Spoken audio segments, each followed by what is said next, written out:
Hello, everyone, and thank you for joining us today for the second episode in our new Ask the Experts webinar series, where we sit down with marketing experts from across the country and ask them some of the questions we've been hearing from local businesses lately. I'm your host, Allison Phillips. I'm the marketing director on Cox Media's corporate marketing team, and I'll be facilitating today's conversation. I also have Sarah Brassfield, our content marketing manager, on the call with us to help moderate the Q&A portion of our call. If at any time throughout the presentation you have a question that you'd like to ask our guest, just type it in the chat box and we'll spend some time answering those at the end of the call. This series is all about answering your questions, as well as providing some inspiration and creative ideas. So the more questions we get, the better. Guest has more than 20 years of experience in media research. He's a member of Cox Media's corporate marketing team, and he spends a significant portion of his time analyzing how and where people are consuming media, identifying trends, and partnering with industry leaders to improve performance measurement, particularly in local television. So without further ado, I'd like to introduce David Gustafson. Hey, thanks, Allison, and hello, everyone. Very excited to spend a few minutes with you today. Yeah, and thanks for taking the time to join us. Before we dig in, could you tell everyone a little more about what you do here at Cox?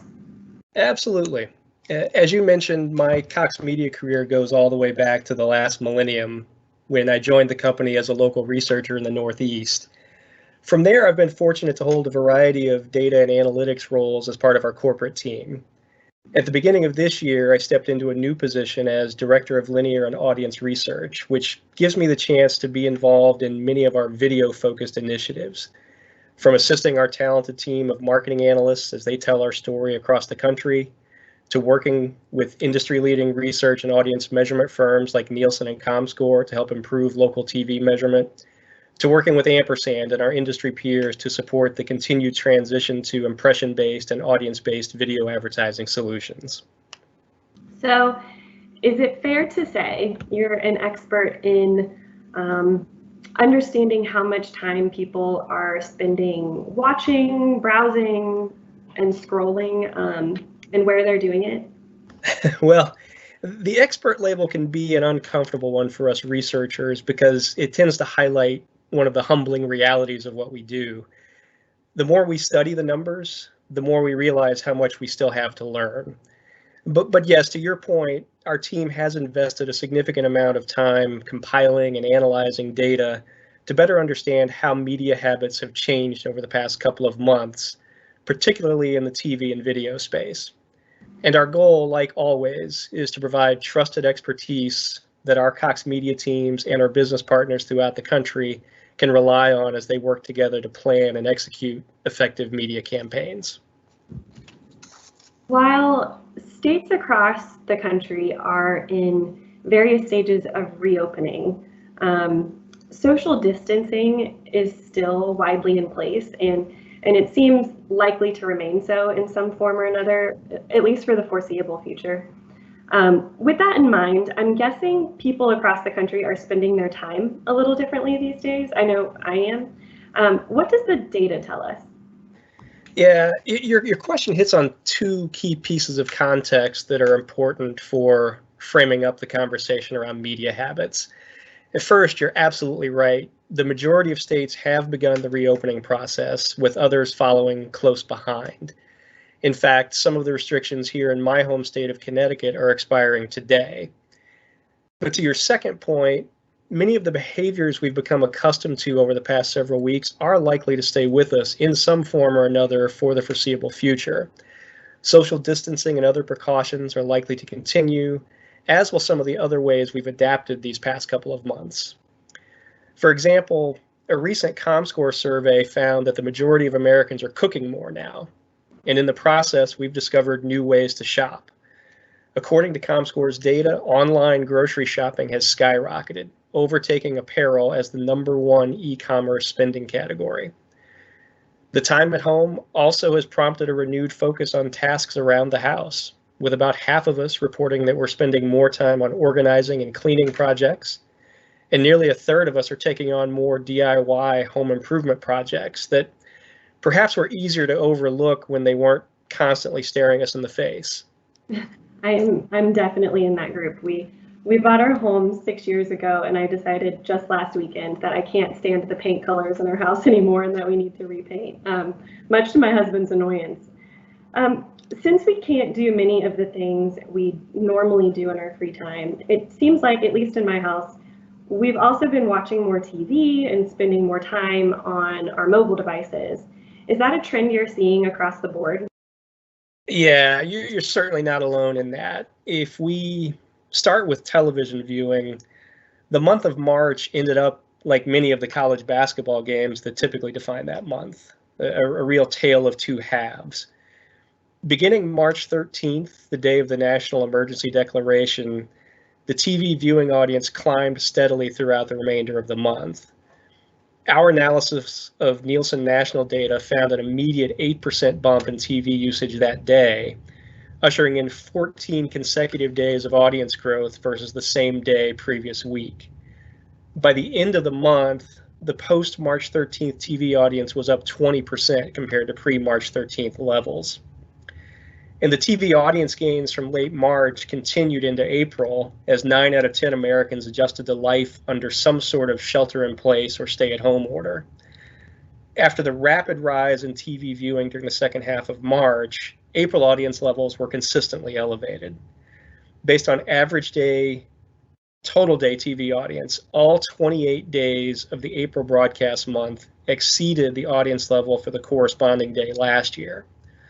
For the month, overall TV usage was up more than 11% compared to April 2019. Have those viewing increases been consistent throughout the day? Great question. While the April audience levels were up during just about every hour of the day, we did find some interesting differences as we looked into it. Probably the biggest outlier was during the early morning hours, which actually showed audience declines compared to April 2019. Perhaps an indication that many Americans were able to trade in morning commutes for a little extra sleep. Audience levels throughout the rest of the day increased in April, but to varying degrees. Daytime TV attracted the largest increase, up more than 24% versus last April. Moving through the late afternoon and early evening, audience levels for the early fringe and prime access day parts were up 15%, while primetime viewing bumped up by 3%. TV viewing also was up every day of the week in April, but not uniformly. Weekday audience levels increased about 14% versus last April, outpacing an otherwise impressive 6% gain in weekend viewing. For April as a whole, the average weekday viewing audience exceeded the April 2019 weekend average by almost 3%. Why do you think we're seeing those differences? Well, a big factor has been limited mobility. More Americans have been at home during hours we typically are out of the house. As for why we're turning on the TV more during those hours, the need for news certainly has played a part. On the flip side, others of us may be looking for a bit of an escape from that ongoing news coverage, and we're rediscovering some of our favorite programs in the process. Yeah, I know in late March, Hallmark brought back its Christmas movie marathon to bring some joy as folks hunkered down at home. And it seems like other networks have done similar things. Are you seeing any significant changes in terms of what programs and networks people are watching? Yeah, we looked at both for April and definitely found some differences on the cable side. Throughout the viewing day, we saw cable news networks really break through and attract a younger audience, as both CNN and Fox News finished at or near the top of the April cable rankings among adults 18 to 49. You referenced March Madness earlier, and I can't help but notice ESPN sitting at #1 in primetime on this chart. What are you seeing in terms of sports viewing? Yeah, no doubt. Sports has been one of the most intriguing aspects of the TV story these past several weeks. The NBA suspended its season on March 11th, triggering a swift shutdown of nearly all professional and college sports across the country. So while cable news viewing spiked, viewing to cable sports networks was cut nearly in half in late March. April didn't start out much differently on the sports scene, with marquee events like the Final Four and NBA playoffs missing from the list of most watched cable programs, giving way instead to The Walking Dead and 90 Day Fiancé, among others. Then sports reemerged, sort of. Basketball bounced back in a big way with ESPN's The Last Dance, the 10-part documentary series chronicling the 1997-98 Chicago Bulls led by Michael Jordan. The April 19th premiere of episode 1 outperformed February's NBA All-Star Game, particularly among male viewers. Overall, The Last Dance produced 4 of April's top 5 cable programs, trailing only another sports program, ESPN's first-round coverage of the virtual NFL draft. Wow. It sounds like The Last Dance may have satisfied some of our sports craving, at least temporarily, but I imagine sports fans are still hungry for good content and the games to come back. Is there a risk that sports viewers, pardon the pun, may be sitting on the sidelines until live games return to television? Well, we obviously hope not, but that's certainly a valid question that we wanted to dig into. Luckily, we've been able to partner with our colleagues at Cox Communications to gather some insight. Using anonymized internal audience data, we were able to identify the segment of homes throughout the Cox footprint that over-indexed for viewing to cable sports networks during January and February of this year. With those viewing patterns as a benchmark, we then compared the aggregated cable viewing for that same group from April. Somewhat surprisingly, we found that sports viewers haven't gone away. In fact, their time spent watching ad-supported cable networks jumped more than 12% in April. So rather than taking a break from TV, it appears sports fans have shifted how they watch. Cable news networks have benefited the most from this shift, garnering nearly double the share of viewing from sports enthusiasts in April compared to the pre-crisis benchmark. So not only have sports fans not stopped watching TV, but they're watching more of it in different places. That's exciting to hear. And thank you for that overview of what's been happening with traditional TV viewing. I wanted to switch gears, if we could, to focus a bit on the TV everywhere space. Are you seeing more people streaming video content as well?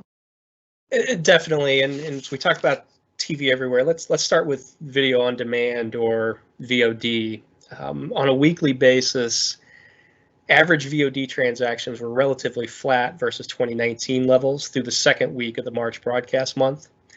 But like what we saw with linear television, as fitness clubs, movie theaters, and other out-of-home entertainment venues shuttered during the third week of the month, VOD transactions began rising sharply, reaching a peak of nearly 40% year-over-year growth for the week of March 16th.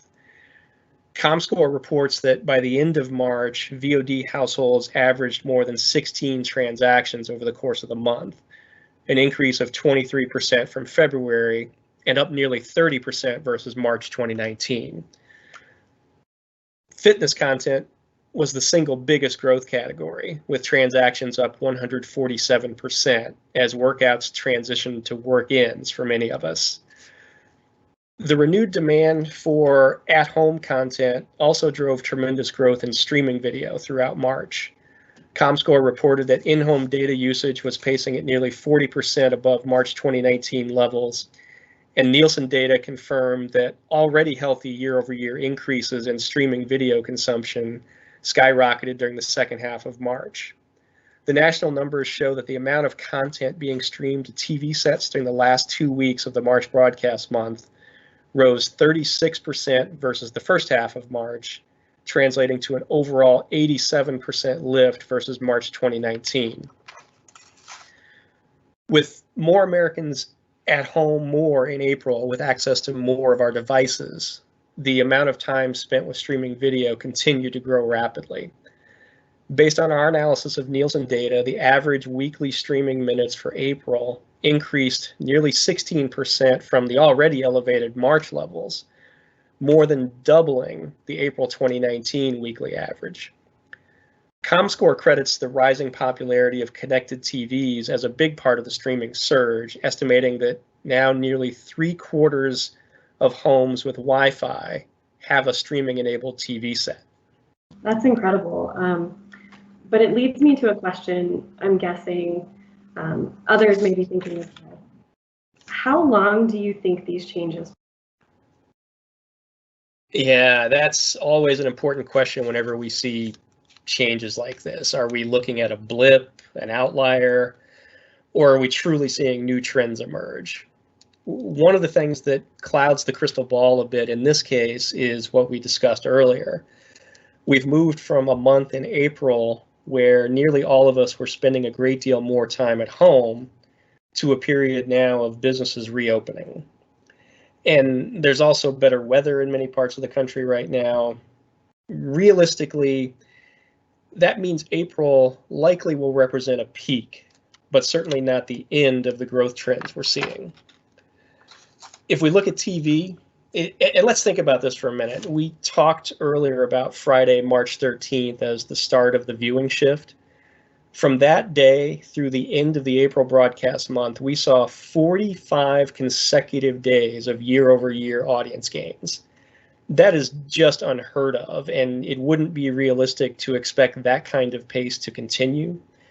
Still, midway through May, we continue to see sustained growth with audience levels up versus last year for 13 of the first 16 days of the current broadcast month.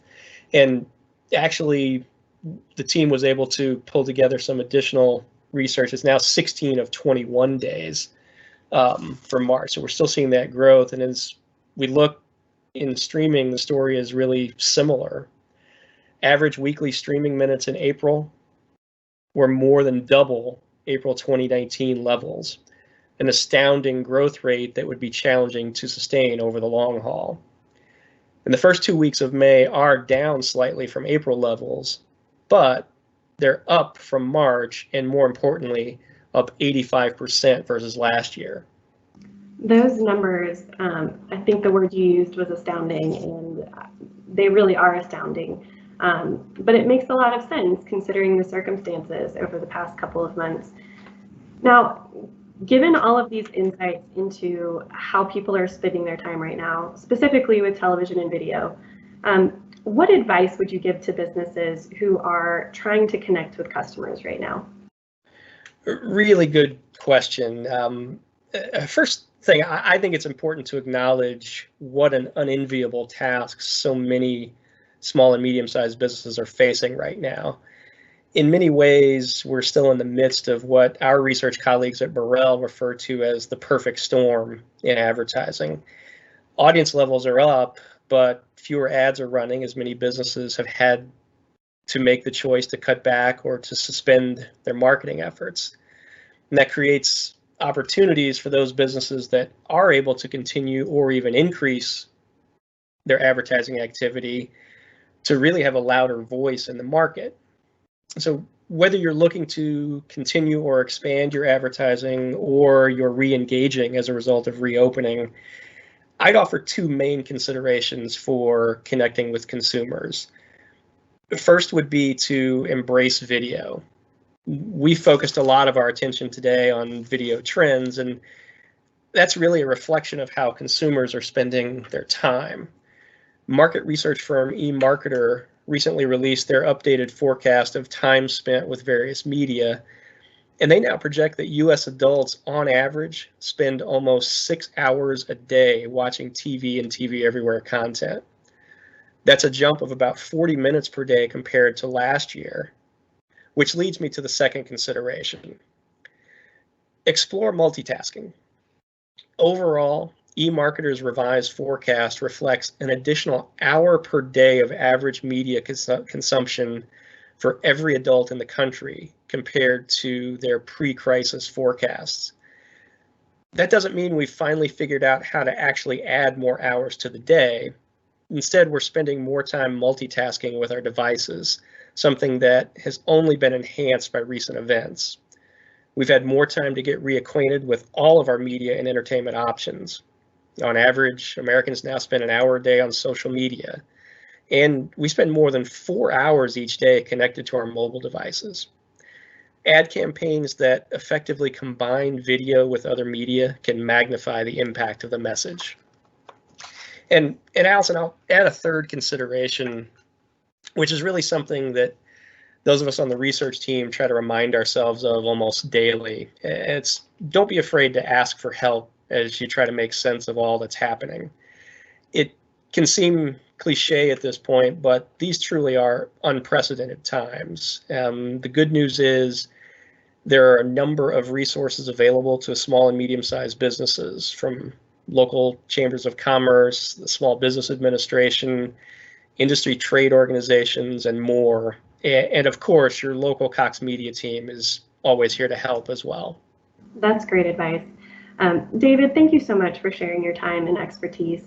You've given us some really great insight into how people are spending their time right now, and then of course the unique opportunity that presents businesses that are able to take advantage of it. We've got a few minutes left, so I'd like to use the rest of our time to open it up to questions. If you have a question for David, go ahead and submit it using the chat box on your screen. Sarah, do we have any questions that have already come through? Yeah, we actually do have a couple. So, David, video and TV seem to have benefited from people being at home more. Do we know what the impact has been like for radio and other media that tend to get more out-of-home exposure? Yeah, that's an interesting question.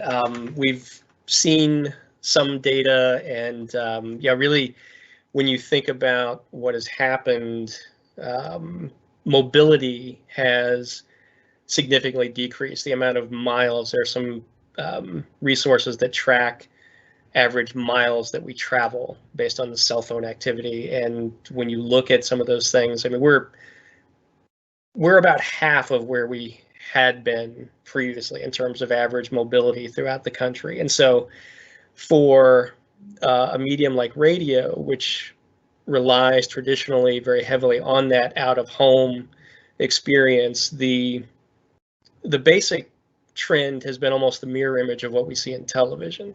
So where TV has spiked and significantly gained during this time, radio has taken a downturn. And yeah, you would think the same in terms of exposure to billboards or signage or other things that are happening outside of the home.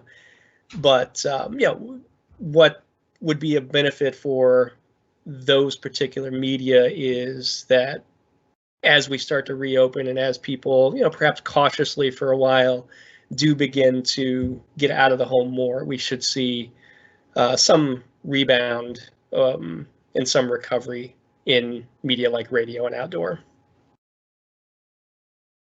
Awesome, thank you.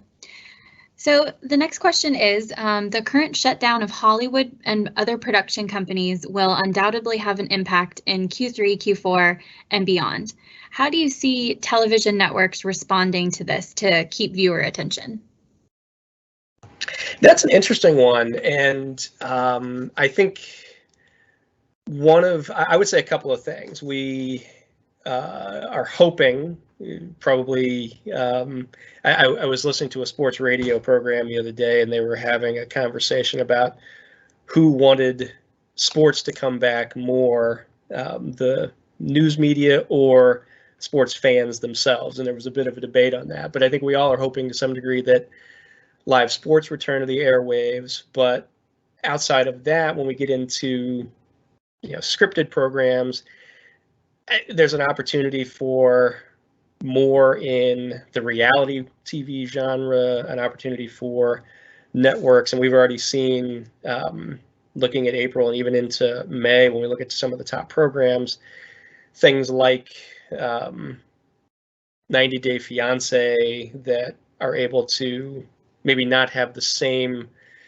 don't need the same production requirements as a full-on scripted original series would. So I would think an increase in reality TV may be one way we see things go, and potentially an increase in more educational lifestyle programs that maybe don't need all of the studio time that's required for some of the bigger TV series. Great, thank you. One more, or actually a couple more, but we'll get to the next one. You talked a little bit about sports viewing, specifically things like The Last Dance, and you just mentioned hoping that sports programming comes back. Do you have a sense of how well the NASCAR and golf events did this past weekend in terms of drawing viewers? Yeah, we have some sense. We haven't fully analyzed to get all the context, but the early returns on the NASCAR race in particular were pretty impressive.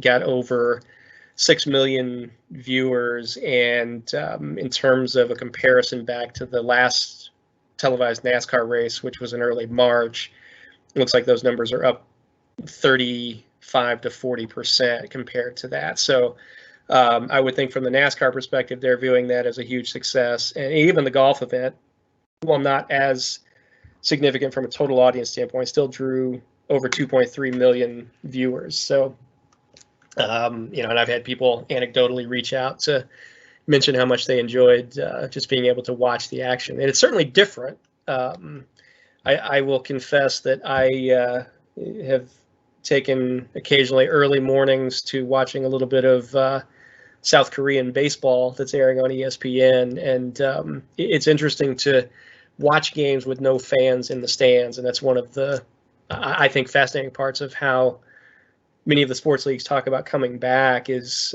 what will happen. Will they pipe in fan noise? Will they have cheerleaders and bands to make noise organically? How will all that work? So a really good question. I think it's been one of the most intriguing parts of where we have been the last couple of months. And I think coming out of the sports hiatus is an interesting piece of where we'll be going in the next few months.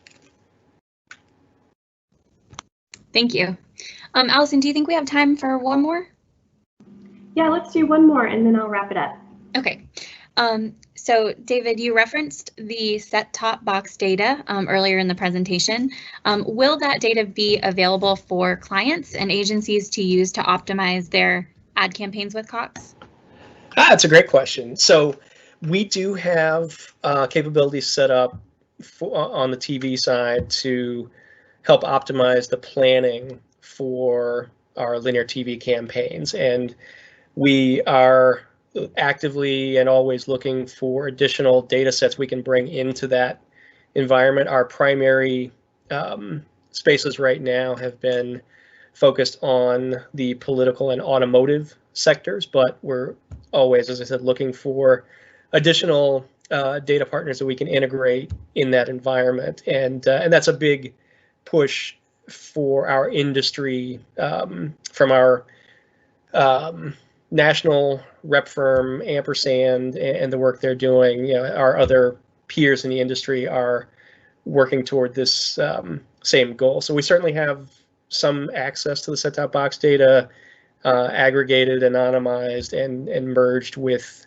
outside data to help with the planning for TV campaigns. And then, obviously, when you move beyond the linear TV side, there are other data partnerships and things that help facilitate the addressability for many of our digital products as well. All right, thanks again, David. That's all the time we have for today. If we didn't get a chance to answer your question, there are quite a few that came in that we haven't had a chance to answer. Have no fear. David will be answering all of the questions that were submitted from today's webinar, and we'll publish those on our blog on Friday. So check out hub.coxmedia.com then. The recording of today's webinar will be emailed to each of you later this week in case you'd like to watch it again or share it with others.